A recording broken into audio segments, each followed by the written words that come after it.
네, 우리 계속해서 이제 역대상 말씀을 가지고 은혜를 나누고 있습니다. 오늘 본문 말씀에는 우리가 어떻게 크게 보면 이제 두 개의 큰 사건으로 우리가 나누어 볼 수 있을 것 같아요.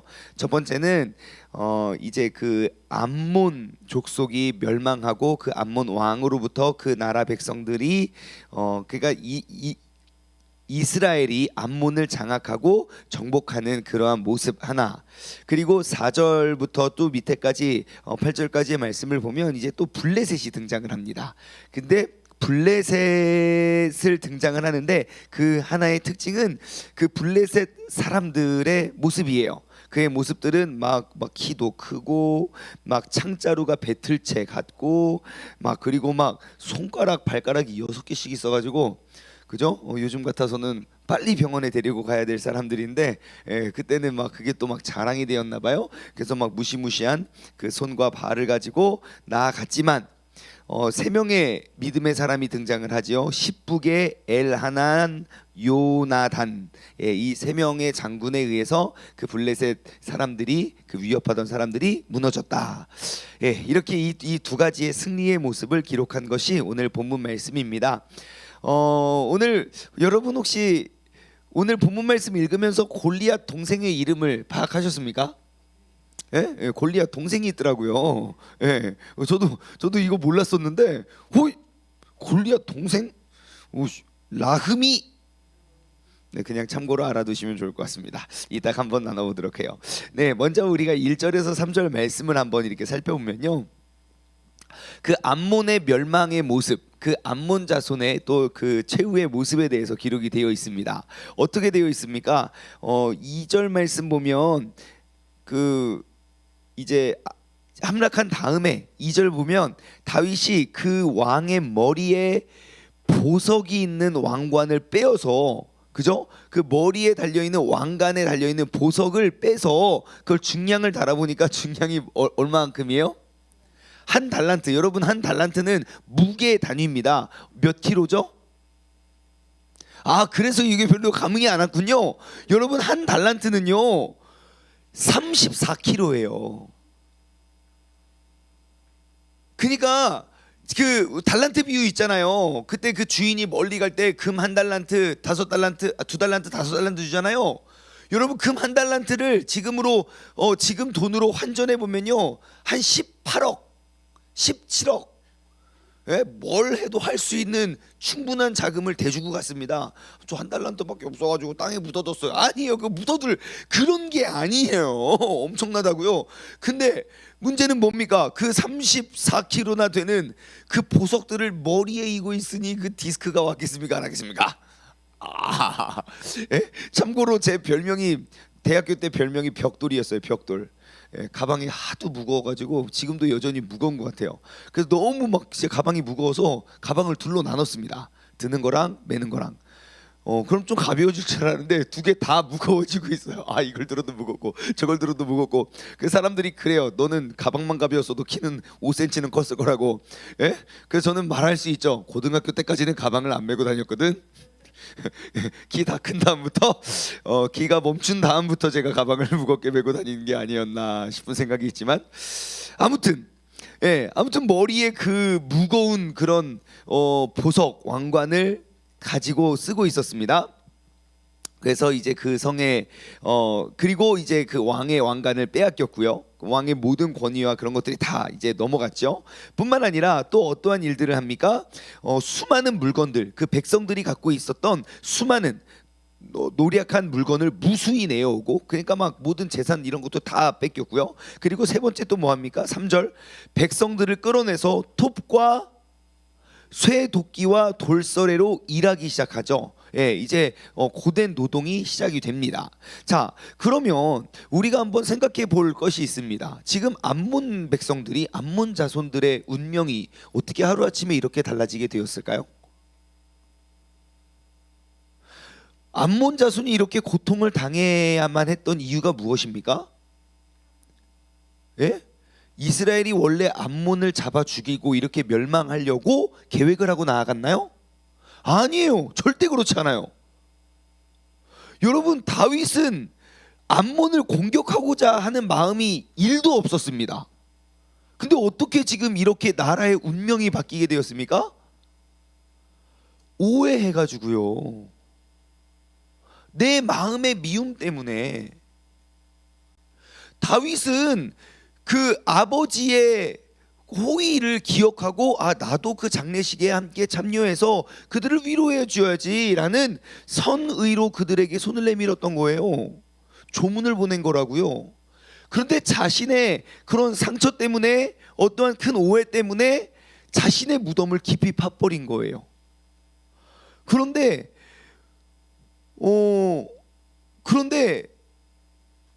그 본인들이 그 한 왕의 잘못된 선택에 의해서 온 백성이 고생을 하게 된다는 거예요. 여러분, 한 번에 나의 그 크고 작은 결단과 결정에 의해서 정말 그것이 정말 나와 내 가족과 모든 사람들을 다 이렇게 구원해낼 수 있는 방법이 될 수도 있지만, 그 많은 사람들을 다 이렇게 어려움에 처하게 될 수도 있다는 사실을 우리가 꼭 기억해야 됩니다. 그런데 이 사건을 통해서 우리가 또 아마 생각해 볼 것이 있어요. 여러분, 만약에 이 암몬이 이제 다윗이 이렇게 사신을 보내서 이렇게 위로했는데, 내가 막 사람들을 조롱하게 막 이제 막 옷도 막 다 자르고 수염도 자르고 막 그래서 돌려보냈어요. 그런데 생각해 보니까 생각해 보니까 그 사람들이 진짜 악의가 없었네. 내가 뭐 잘못한 거 아니야? 라고 나의 잘못을 깨닫고 이스라엘을 대상으로 큰 사과를 냈다면, 여러분, 이들의 운명은 어떻게 됐을까요? 이스라엘 백성들이 그를 용서해 주었을까요? 절대 용서 못해. 어떻게 내가 니네 조문하러 갔는데 이렇게 수치와 능력을 절대 용서 못해. 그랬을까요? 예, 용서해 줬을 것 같아요. 왜냐하면 나의 의도가 먼저 이 사람들을 좀 괴롭히고 농락하려고 그 사람들을 보낸 게 아니라, 진짜 장례가 나서 그것들을 선의를 베풀기 위해서, 조문하기 위해서 갔던 길인데, 설령 그들이 실수하고 잘못을 했을 때 그들이 나의 잘못을 인정하고 그들이 앞에 나와 고백하고 시인했다면, 그러니까 내가 돈을 주고 동맹국을 얻어서 많은 군사를 얻었던 것이 아니라 차라리 그 돈의 일부를 이스라엘로 돌려가지고, 우리가 좀 잘못했습니다, 이렇게 우리가 이렇게 회개했다면 아마 그 왕과 그 나라의 운명은 달라졌을 거라는 거죠. 여러분, 이것이 바로 회개의 능력입니다. 우리가 먼 길을 돌아가지 않을 수 있어요. 내가 깨닫고 발견하는 즉시 내 자신의 오해를 그냥 오히려 더 굳히고 막 더 완강하게 막 갈 때까지 가보자, 한번 해볼 때까지 해봐, 내가 이길 수 있어, 막 그러면서 내가 하나님의 백성에 대해서, 혹은 하나님에 대해서 내가 이렇게 회개하고 돌아오지 못하는 그런 결정을 한다면 더욱더 큰 어려움을 우리가 오래 당하게 될 수도 있다는 것을 우리는 알 수 있습니다. 여러분, 회개는 그런 것입니다. 회개의 기회가 혹시 나에게 또 주어지고 나에게 그 회개의 때가 있다면, 우리는 속히 그 회개의 나의 잘못을 인정하고 돌아올 줄 아는 그런 지혜로운 사람 되기를 주님의 이름으로 소망합니다. 나의 죄를 발견하고 여러분, 하나님께 돌아오시기 바랍니다. 오늘 하루를 살아갈 때도 우리가 한번 외쳐볼까요? 나의 죄를 발견하고 하나님께 돌아오자. 시작. 네, 항상 지금 이 암몬 자손도 분명히 돌아올 수 있는 기회와 시간과 여건이 충분히 주어졌지만 그들은 그런 것들을 택하지 않았습니다. 그래서 우리가 정말 암몬과 같이 미련한 자가 되지 말고 정말 지혜로운 자가 되어서 주님께 돌아올 수 있는 우리 모두가 되었으면 좋겠습니다. 정말 작은 선택, 작은 결정의 하나의 차이인데 이들은 너무너무 많은 것들을 잃어버렸어요. 34kg나 되는 왕관부터 시작해서 온 백성의 물건들도 다 빼앗기고, 또 그들의 삶의 그런 모든 그런 패턴이 다 바뀌어 버렸듯이 우리도 작은 선택, 작은 결정 하나에 의해서 우리의 모든 어그러지고 잘못된 것들이 다 이렇게 회복될 수 있는 그러한 지혜가 있을 줄 믿습니다. 4절부터 6절 또 말씀 보면요, 블레셋 사람들이 등장을 합니다. 블레셋 사람들, 블레셋 사람들과 게셀이 전쟁에 나와서 이렇게 하는데요. 그제 그들의 특징이 어떠한 모습입니까? 지금 그 블레셋 사람들의 특징에 대해서 기록되어 있는 단어들이 어떤 것들이 눈에 띄십니까? 키가 크다고 나와 있어요. 또요, 이 사람의 그 5절에 보면요, 이 사람의 창자루가 배틀채 같다. 그 배틀채라는 것은 아주 큰 물건들을 이제 묘사할 때 이제 이렇게 번역을 했는데요. 그러니까 그 창자루가 얼마나 큰지 막, 와, 야, 너 봤어? 야, 그 칼 봤어? 야, 그 보자, 와, 깜짝, 나 그렇게 그거 처음 봤어. 이런 표현이에요. 이런 거. 자, 그리고 그 키가 큰 자는 무엇을 의미하냐? 옆에 도움말에 보면 좀 해석이 나와 있어요. 단순히 키만 큰 것이 아니라, 키 크면 허당이라고 그런 말이 아니라 몸집이 아주 큰 자를 뜻하고, 그리고 르바임 족속의 후손으로 보인다 라고 기록되어 있어요. 그러니까 막 덩치도 엄청 크고 막 무시무시하고, 또 하나의 표현이 있는데 그 밑에 보면 이제 손발이 6개씩, 그래서 24개나 막 손가락이 하나씩 더 있다고. 여러분, 흑인들이 운동을 굉장히 잘해요. 실제로 흑인들이 운동을, 그러니까 왜 올림픽 보면 많이 흑인들이 많잖아요. 흑인들은 우리에게 없는 발바닥 근육이 하나 더 있대요. 실제로. 그러니까 발바닥에 근육 하나가 더 발달되어 있대요. 우리에게는 없는. 그러니까 이제 그러한 이제 운동을 잘할 수 있는 그런 타고난 기질이 있는 거죠. 그런 것처럼 막 손가락, 발가락이 6개씩 있어가지고, 나와, 너 손가락 몇 개야? 5개 가. 너 몇 개야? 4개 가. 막 그러면서 위협을 했었던 것 같아요. 자, 외모를 보나, 그들의 사이즈를 보나, 그들의 막 무기, 그 크기를 보나, 굉장히 위협적인 상대임이 틀림없습니다. 그런데 자, 이렇게 큰 상대가 눈앞에서 이스라엘 백성을 강하게 위협할 때 이스라엘 백성들은 어떻게 했습니까? 네? 콧방귀도 안 끼고 가서 죽여버립니다. 그렇죠? 어떻게 그렇게 할 수 있었을까요? 그들은 눈앞에 보이는 환난을 본 것이 아니라 그 환난 너머에서 나를 도우시는 하나님을 봤기 때문이죠. 여러분, 상대가 아무리 커 보여도요, 우리 믿음의 사람은 그 커 보이는 상대, 그 어려움과 환난을 보는 것이 아니라 그 환난, 그것 너무너무 작게 여기시는 크신 하나님을 바라보며 담대함으로 나아갔다는 것입니다. 여러분, 오늘 이 아침에 한번 생각해 보시기 바랍니다. 나의 영적 블레셋은 무엇인가? 혹은 누구인가요? 우리도 정말 눈앞에 보이는 그런 영적 블레셋, 그러한 사람들, 이러한 거인들을 볼 때마다 여러분, 우리가 어떻게 해야 됩니까? 콧방귀도 끼지 않고 그냥 주님 의지하고 우리가 믿고 나아가야 된다는 것입니다. 여러분, 보이는 것에 속지 마십시오. 보이는 것은 오래가지 않습니다. 내 눈앞에 보이는 막 어마무시한 막 그런 골리앗과 같은 그러한 장군들은요, 아우, 단명해요. 오래 못 가요. 어떠한 문제도 어떠한 어려움도요, 우리가 그냥 다 지나가는 과정 속의 하나임을 우리가 꼭 기억하고요. 여러분, 생각해 보세요. 10년 전에 진짜 막 너무너무 힘들었던 일 지금 기억이라도 나십니까?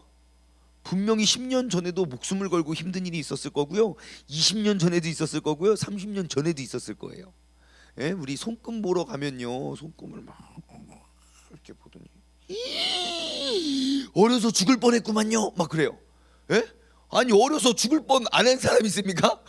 다 죽을 뻔해요. 그래서 저 어려서 죽을 뻔하지 않았는데요. 그럼 다행이라고. 그래서 여기 온 거라고. 어려서 죽을 뻔했었으면 죽었었다고 막 그러면서 말 막 지어내는 거 아닙니까? 여러분, 그렇게 생각하시면 돼요. 오늘 내 눈앞에 골리앗이 딱 뜨면요, 이 골리앗 두려워서 내가 어떻게 너 손가락 몇 개야 하고 있을 때에도 야, 우리 하나님 더 세거든 하고 그냥 나아가시면 됩니다. 여러분, 그것이 바로 믿음입니다. 믿음의 사람은 언제나 환경을 바라보며 좌절하지 않습니다.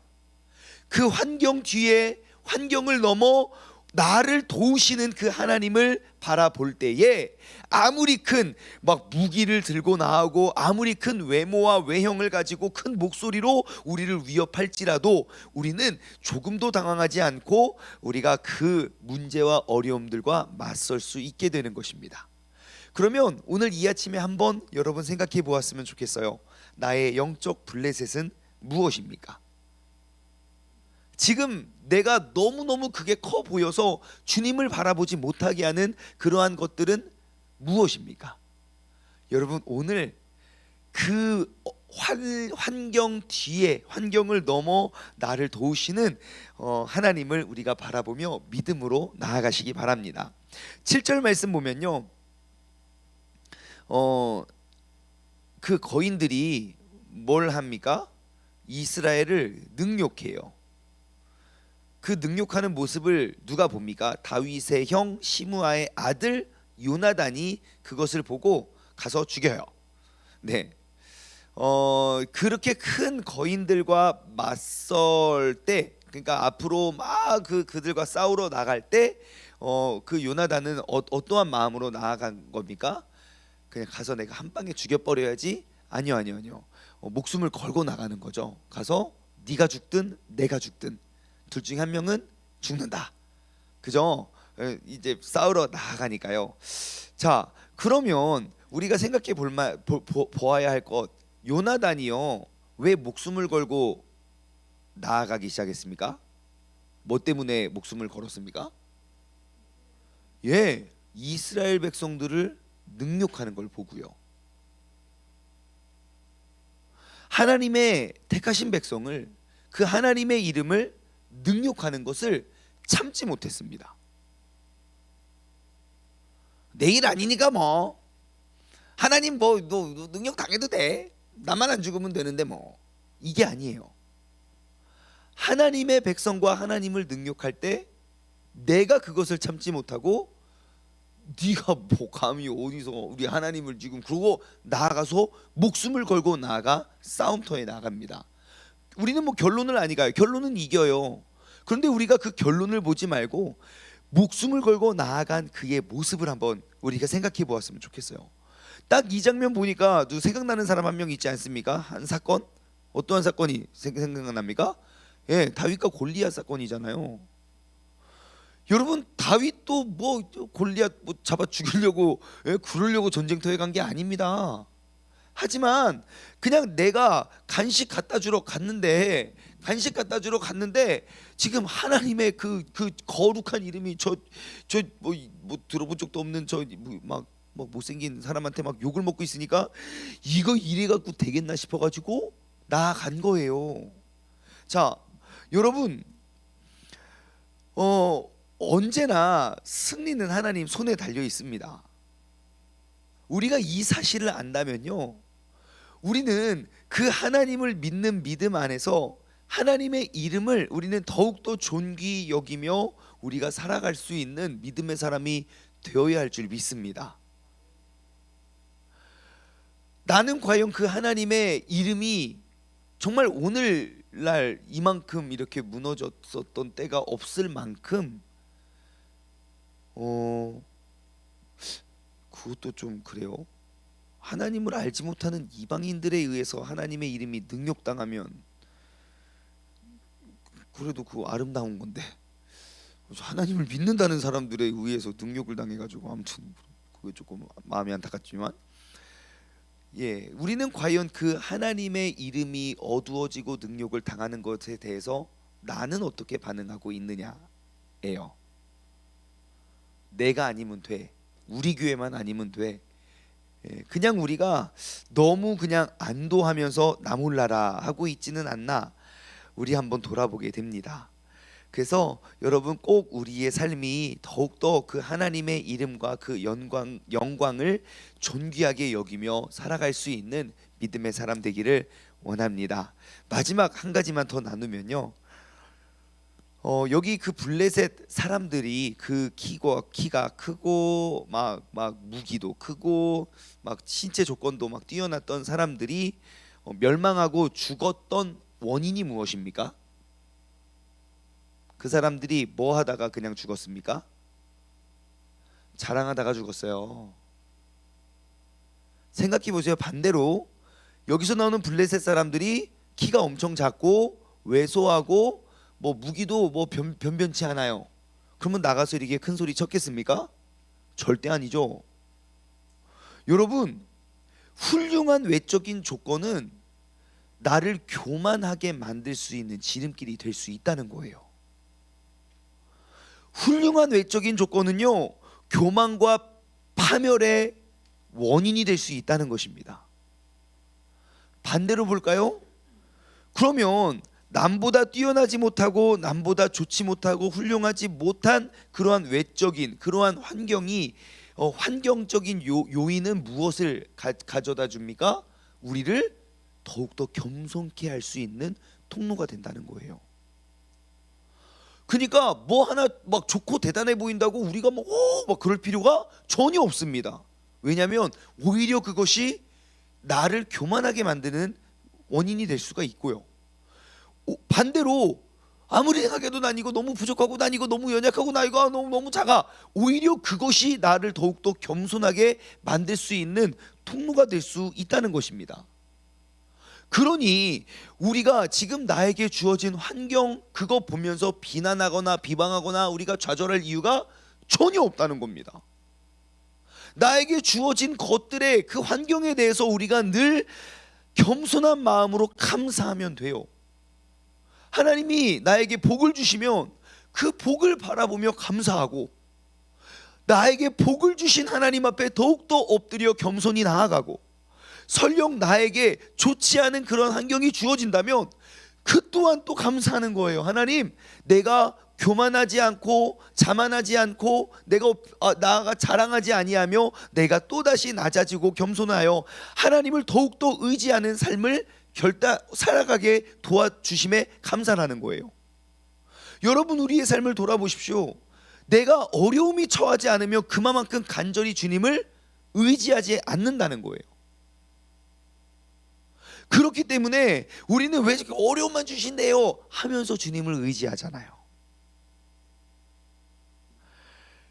저는 그렇게 생각해요. 이 블레셋 사람들이 그렇게 작고 연약했으면 나를 도우시는 하나님을 의지했겠지요. 내가 뭐 없으니까. 그런데 내가 너무너무 많은 큰 것을 갖고 있으니까 의지할 것이 없는 거예요. 내가 제일 커 보이니까 한번 덤벼봐 라고 이야기해서 그 쬐끄만 민족들에게 죽임을 당하게 된다는 것입니다. 여러분, 오늘 우리가 주님 앞에서 더욱더 겸손해질 수 있는 하루가 되기를 주님의 이름으로 소망합니다. 우리가 주님, 나에게 어려움을 주심도 감사하고 나에게 상을 주심도 축복을 주심도 복을 주심도 감사하고, 우리가 언제나 내 삶의 주인 되시는 그 전쟁의 승패는 그 여호와의 손에 달려 있으니 항상 모든 상황과 일들 속에서 주님께 더욱더 겸손히 나아갈 수 있는 믿음의 사람 되기를 주님의 이름으로 소망합니다. 기도하겠습니다. 하나님 아버지, 감사합니다. 오늘 이 아침에 주님께서 나의 믿음과 나의 마음과 나의 신앙과 그리고 또 나의 환경을 돌아보고 점검케 하여 주심에 감사를 드립니다. 하나님, 언제나 우리가 더욱더 주님을 신뢰하고 의지하며 나아갈 수 있는 믿음의 사람 되기를 원합니다. 내가 그냥 주어진 환경 혹은 내가 어떠한 오해를 통해서 우리가 잘못한 것들이 있다면 하나님, 오늘 이 시간이 바로 그 회개의 때이고 또 주님께 돌아가는 그러한 시간임을 우리가 고백하오니 주님께서 우리를 붙잡아 주시고 믿음 안에 우리가 굳건히 설 수 있는 그런 복된 주님의 자녀가 되게 하여 주시옵소서. 감사드리며 이 모든 말씀 살아계신 예수 그리스도의 이름으로 기도드리옵나이다. 아멘.